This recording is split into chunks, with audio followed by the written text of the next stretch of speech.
The evening breeze swept through the narrow street, carrying dust, noise, and a strange silence at the same time. At the corner of that forgotten alley stood a small, broken house, cracked walls, a faded door, and an old rusted bicycle leaning against it. Sitting beside it was a boy, his hands covered in scratches, his face tired but his eyes burning with a strange fire. His name was Arham. He was just a boy the world didn't notice. But destiny had chosen him for something greater. Arham was born in struggle. His father died when he was only 10, leaving behind nothing but debts and a mother with trembling hands who started sewing clothes to survive. Every morning, Arham delivered newspapers after school just to bring home a few coins. Every time he saw other kids riding cars or buying toys, he whispered to himself, "One day, my time will come." But fate had other plans. When his mother fell sick, everything came crashing down. Medicine was expensive, food was scarce, and life was cruel. Arham had to quit school to take care of her.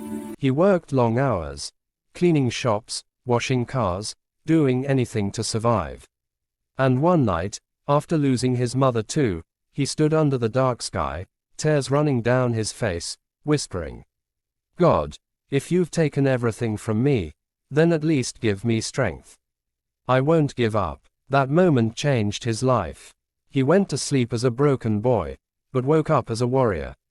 From that day, Arham decided he would no longer cry over pain, he would use it.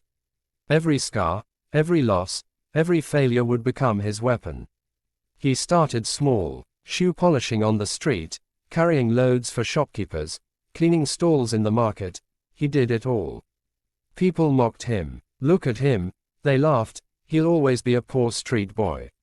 But Arham would smile and say softly, "Laugh today, one day you'll hear my story." He never let their words break him. Instead, he collected every insult, every humiliation, and turned it into fuel. Years passed. Arham saved every penny he could. One day, he took a leap of faith. He spent all his savings to learn mobile repair. He struggled. He failed. He burned his fingers, literally and emotionally. But he learned. After months of sleepless nights, he opened a tiny repair shop with a handwritten board. Arham Tech Repairs. We fix what's broken. His first customer asked, "Can you fix my phone?" Arham smiled and replied, "If the heart is in the right place, even broken things can be repaired, including lives." That line became his philosophy. Slowly, his work spoke louder than his past. He gained respect. His honesty brought customers, and his kindness brought loyalty. Within years, that small shop turned into a local company. Now, Arham was hiring the same kind of boys he once worked with, street kids, dreamers, and survivors. One day, a young man entered his office, eyes full of pain. "Sir," he said, trembling, "I can't do this anymore. Life's too hard. I'm tired of losing." Arham stood up, placed his hand on the boy's shoulder, and said quietly, "Life is supposed to be hard. But you always have a choice. Drown in your pain or turn it into power. I chose the second one. You can too." The boy broke down crying, but when he left Arham's office that evening, something in him had changed. A spark had been lit. That night, Arham looked at the stars. The same sky that once heard his cries was now hearing his silent gratitude. He whispered, "Mom, I did it. I turned pain into power." This story isn't just about Arham. It's about you. The one reading this. The one who's been through too much. The one who feels like giving up. Remember, pain is not the end. It's the beginning. Every failure carries a hidden message. Don't quit now. You're almost there. Every tear, every scar, every sleepless night, it's building something inside you that comfort never could. So if you're in pain right now, smile. You're growing. And maybe, one day, your story will inspire the world just like Arham's did. Years passed like whispers in the wind. Arham was no longer the boy sitting beside a rusted bicycle. He was now a man, focused, calm, and strong, the living proof that pain, when used right, becomes power. His small shop had grown into a respected company called Arham Tech, but success had not softened him. Every morning, he still arrived before everyone else and swept the floor himself, not because he had to, but because he never wanted to forget where he came from. The same streets that once echoed with his struggles now echoed with respect. But deep inside, Arham knew his journey wasn't complete. He remembered every hungry night, every tear shed in the dark, every prayer whispered to the sky. He had survived, but now he wanted to do more than survive. He wanted to change lives. One evening, as the sun melted into the horizon, Arham stood on the rooftop of his office building, looking over the city lights. He thought of his mother's words. "Son, if you ever make it, never let your success make you forget the ones who are still struggling." That night, he made a promise to her memory. "I will build something that gives people hope," he whispered. "A place where broken people learn to rebuild themselves, just like I did." That was the birth of a new dream, the Motivation Academy. It started as a small room, one projector, a few plastic chairs, and a banner on the wall that said, "Dove, your pain is not the end, it's the beginning." On the first day, only 5 people showed up. A laborer who had lost his job, a student who failed his exams, a woman who lost her husband, a young man with depression, and a boy with no confidence to face the world. Arham stood in front of them, nervous yet fearless, and began to speak. "When I was your age, I thought my life was over. But pain was never meant to destroy us. It's meant to teach us, to shape us into something greater. Every struggle you face is preparing you for a strength you'll soon need." The 5 people listened, and cried. Not because of his words, but because, for the first time, someone understood their pain. Arham continued his sessions every week. Slowly, more people came. 10, 20, 50, 100, until the room could no longer hold them. So he rented a hall, then a building. Then, he started an online platform where people from across the country could join his sessions live. His message was simple but powerful. You are not weak. You are just waiting to discover your strength. Soon, Arham's words started reaching beyond borders. TV channels invited him for interviews. Schools requested his lectures. And social media began to call him the voice of the broken. But with success came challenges. Not everyone liked his rise. Some people accused him of using emotional stories for fame. Competitors tried to pull him down, spreading lies online.